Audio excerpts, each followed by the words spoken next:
Welcome to episode 147 of the G2 on 5G. It's the latest inside scoop on everything 5G. We cover 6 topics in about 20 minutes, and it's brought to you by More Insights and Strategy. I'm Will Townsend. Joining me again this week is fellow analyst Anshel Sag. Let's get started with my first topic. And Apple's been in the news this week, but I'm going to talk about their opening up support for private LTE and 5G networks with iOS 17. And so the big question in my mind is, can it help accelerate private cellular adoption? We've talked on prior podcasts about the slow ramp here. Certainly when Apple enters a market, a category, they're a category creator. So I'm not sure if this is going to necessarily sort of accelerate things, but what I like about it is basically, this is an article that RCR Wireless posted. It was James Blackman. And he spent time with Apple, basically the details are that for 5G, they're going to support both standalone and non-standalone modes. And so this is going to support, obviously, iPhone 13, as well as some of the newer iPad models. And, so from my perspective, I mean, this is great. I mean, obviously, it's going to have to support the spectrum bands and, private network deployments. But I think, it's compelling when Apple does something, when they lend support. It's always a good thing. And I know that this isn't directly related to an article that you wrote that got monster views this week at their Worldwide Developers Conference. But what are your thoughts? Well, this is, all WWDC related, Yeah. because iOS 17 is the next version of iOS. Mm-hmm. And I thought it was interesting because it further validates that private 5G is a important technology for the Mm-hmm. enterprise and for growth of 5G. And Apple supporting it is just another validation of that. They also supported standalone. So this is just kind of the next step in that evolution. The one thing I will add, they also, other than talking about the headset, the Vision Pro, there was also talk about how RCS and SMS is going to be handled by iOS 17, which is Yeah. interesting. And it's going to improve the experience in threads for iOS users, where Android users are part of the thread. So it improves that user experience, but Apple isn't actually doing anything to improve the Android user experience for iOS for group chats with iOS users. So Yeah. they're making some things better. They're introducing new products, and they're also introducing, the next step of what you would expect in terms of 5G. Yeah. Well, good stuff. Yeah, if our viewers and listeners aren't aware, Anshel penned an epic post on Forbes. You're up to what? Over 200,000 clicks, right? Yes, it's also quite the long read. So I recommend you maybe set aside some time to read it. I think it's good, but it doesn't have all the thoughts that I necessarily had. I woke up the next morning, had a bunch more thoughts, and that's normal when you have something big like this happen. And Yeah, quickly write there was a something up lot. instead of letting it stew.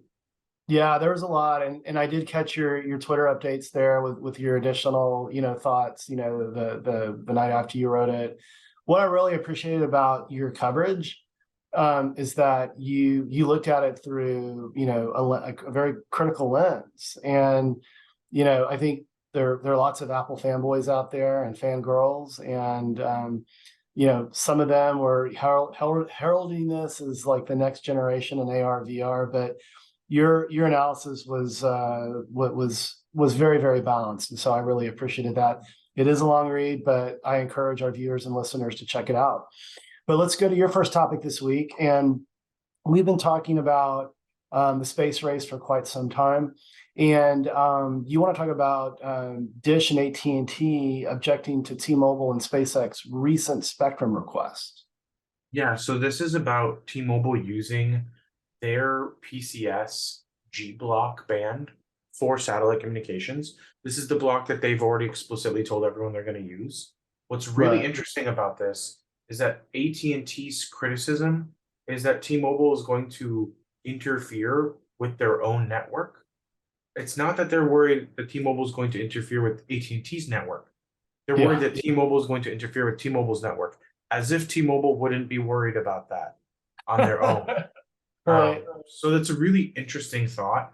Also Dish added some comments with the FCC as well, um, saying that they should dismiss or deny SpaceX's application. And they said that SpaceX has failed to explain how it will avoid excessive out-of-band emissions in the adjacent H block and AWS-4 spectrum, which has been licensed to Dish. So this is Yeah. obviously a Dish concern for their own bands of frequency. And T-Mobile and SpaceX have responded to these objections, saying that T-Mobile's consumer handsets will communicate with SpaceX satellites and will be the same handsets that operate today on T-Mobile's terrestrial network. Therefore, no further demonstrations regarding the potential interference from T-Mobile's handset operations are necessary. So that's a interesting response. I don't think it's a Yeah. very technical one, No. but I think that we'll find out, I guess, at this point. Yeah. I think it's really up to the FCC to decide whether or not they should be concerned. I have a feeling, that SpaceX and T-Mobile will have to probably produce some kind of documentation to prove that they don't think there's going to be any out-of-band emissions. Right. But this really sounds to me like AT&T and Dish are potentially unhappy with SpaceX and T-Mobile's partnership, more so than they are with the use of T-Mobile's own spectrum. But I do think we should really lean on the FCC to do their job and verify, either maybe using the NTIA or other agencies to verify that there won't be any issues. Yeah. But at this point, it doesn't really sound like either side is particularly providing a considerable amount of evidence to validate their concerns or to just dismiss these concerns. Yeah. I mean, we've talked about this. There's a lot of, I wouldn't say misinformation, but there's a lot of confusion around how, LEO is going to integrate into cellular networks. I'm actually planning a Forbes piece on this topic, and I'm going to begin drafting it next week. I'm hoping that I can get it published next week. I just, within the last hour of our recording this podcast, actually spoke with someone at AST Space Mobile to understand sort of the nature of how they've been approaching this, some of their intellectual property, and it was very enlightening. And so I'll be sharing those details in a forthcoming Forbes article, because I think there's a lot that needs to be explained to the general public about terrestrial and satellite and how it's all going to sort of work together. But with that said, I want to move to my second topic this week, and we've actually talked about this before. On a prior podcast, we talked about the rumors around Vodafone and Three UK potentially coming together in a mega merger. It appears that it is going to happen. It's imminent. There was a Fierce Wireless article written on this subject, and who wrote that article? It was Julia King, and obviously this is going to bring a lot of scrutiny, on the part of the European Commission, to ensure that this is not going to be anti-competitive. But what's interesting, and in the article, it was sort of kind of blindly stated, but that analysts, quote unquote analysts, have stated that, one benefit that they see of the merger would be the ability for the operators to pull resources such as RAN sharing. And RAN sharing is something that's been going on in Europe for quite some time. It's not anything that's been happening in the US or in North America. I know that you have a decided opinion on this. From my perspective, I think there's some benefits, but the concern that I would have would be service quality and pricing. What do you think? I don't really feel like there's enough of a challenge in the UK to deploy 5G. Like, I don't feel like I've heard either Three or Vodafone say that they are struggling to deploy 5G, and that Yeah. they need to merge together to make this deployment a better thing. Yeah. It's really tough in most markets when you see consolidation to justify that it won't create less competition. Mhm. But I'm always open to hearing what those potential synergies are and why it would create more competition. The example obviously being T-Mobile acquiring Sprint. A lot of people I were was very gonna vehemently against that. just But I think mention that that. Yeah. we definitely agreed that the U.S. cellular market had become a duopoly, Hmm. and T-Mobile broke that duopoly by merging with Sprint. Yeah. So I think there are some places where having a merger does make sense, but I just haven't seen anybody justify the Vodafone 3 merger in that kind of way. Yeah, and quoting analysts as stating that, the RAN sharing thing could be beneficial. I mean, that's already happening in Europe right now. So yeah, I mean, time will tell, but it looks like it's pretty imminent. At least their intent to do that, but it's going to have to pass the scrutiny of, I believe it's the European Commission, not just the European Union in general, but that's a nice segue to your second topic, and you do want to talk about the European Union and the consideration of a Huawei ban across the entire footprint of the EU. Right now, there are some outlying countries that are still deploying Huawei. So I didn't catch this news, so I'd love to get caught up on it. So this was something that I'd seen reported in multiple publications. But basically, this was something that is an extension of what the EU has been working on with its 5G security toolbox. And it was kind of trying to usher or gently guide European countries to implement rules and considerations. Um, and they don't feel like enough countries have taken the suggestions seriously enough. And I think it sounds like they might be moving towards a ban simply because they're not allowing these countries to evaluate, or they've allowed these countries to evaluate and make decisions, but some of them are taking too long. So it seems like the European Union is looking to just outright ban um, Huawei and other Chinese vendors. Um, Huawei seems to be the focus of this, but I also see the word Chinese vendors used a lot. Yeah. So it might also include ZTE. Um, but it's interesting because Huawei actually responded to this. This article is from Light Reading. And they said that Huawei opposes politicizing cybersecurity issues and assessing cybersecurity risks without sticking to recognized technological standards or excluding specific suppliers from the system without proper technological evaluation is a violation of the principles of fairness and non-discrimination. Yeah. Um, and they talk about how Huawei equipment's closely scrutinized for security and things like that. And they're proud of their security record in Europe. But if I recall correctly, they've pulled back considerably in their investment in Europe. They were supposed to have a lot of presence there. It seems like they've really moved back on that. But it seems like Germany might be the big problem here in terms of uh, install base of Huawei equipment, Yeah. especially when you consider that 57% of Germany's 4G radios use Huawei. Hmm. So this might be the biggest pushback, but it's the EU, and one country doesn't get to decide for the rest of the EU. So Germany might get forced into a ban, but we'll Yeah. see what happens. I think that the Huawei um, equipment in the West has become a non-starter. Yeah. No, absolutely. It has. And yeah, I mean, it'll be interesting to see now, as far as their investment in Europe, initially this was, pre-pandemic.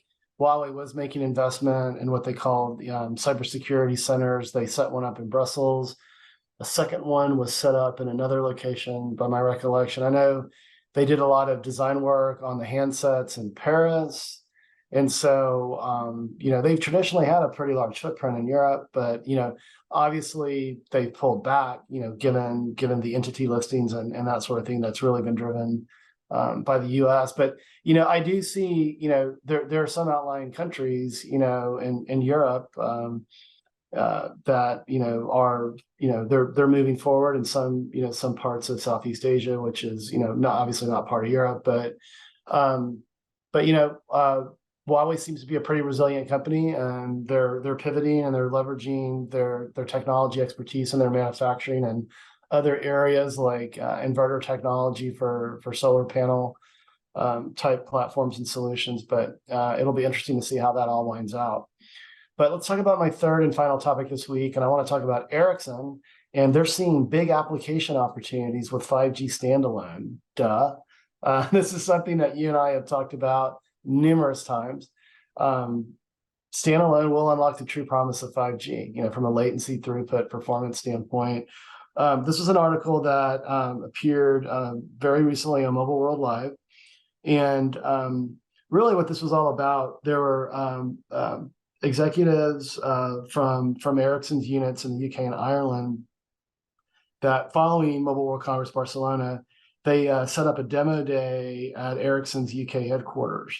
And so Ericsson was demoing a number of use cases that included network API monetization. I mean, that's something Ericsson's been very, very focused on.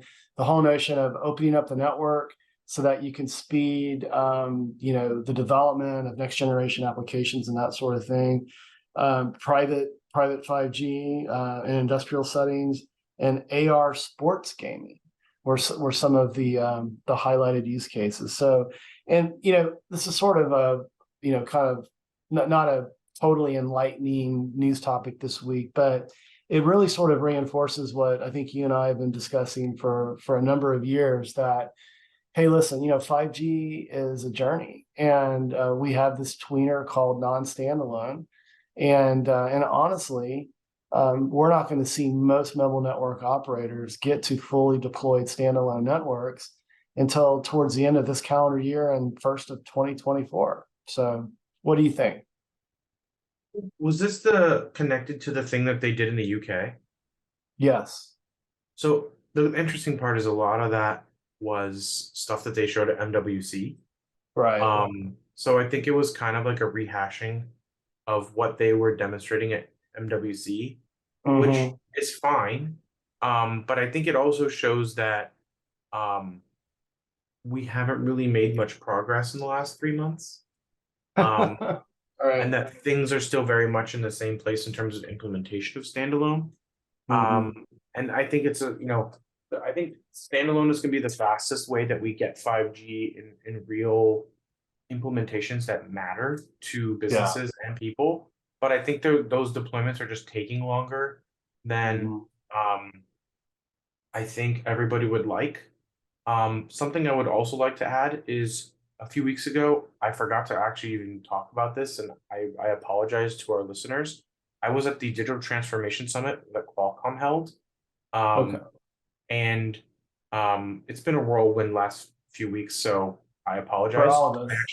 I picked up a cold along the way. Thankfully, it wasn't COVID. Good.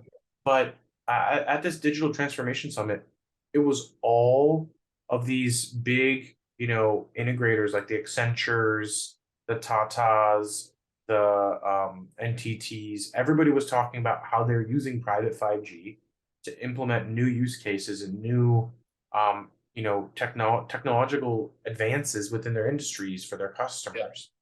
And all of it was private 5G driven. The common thread across all of it was, we use private 5G because it's a lower latency. It's just that alone was a huge factor, not to mention the fact that it can be custom tailored to what the customer needs from these consultants, right? Because everybody was there, and Qualcomm, this was their first real big digital transformation summit. And I think they really brought out all the big guns to talk about how they're using private 5G to accelerate their customers' digital transformations. Yeah. It's no secret NCT has partnered with Cisco. Cisco takes or brings a 5G as a service offering to the market. NCT serves as the integrator there. Actually, I was at Cisco Live this week, and I got to meet with NTT leadership as well.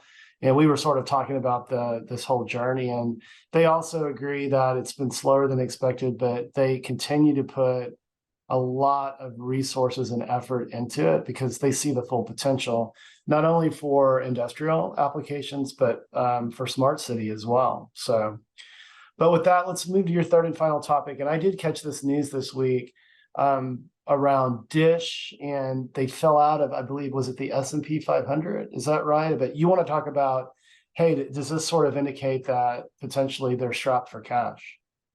Yeah, so the S&P 500 thing is, I think, a share valuation thing, Yeah, because their shares have been getting hit pretty hard.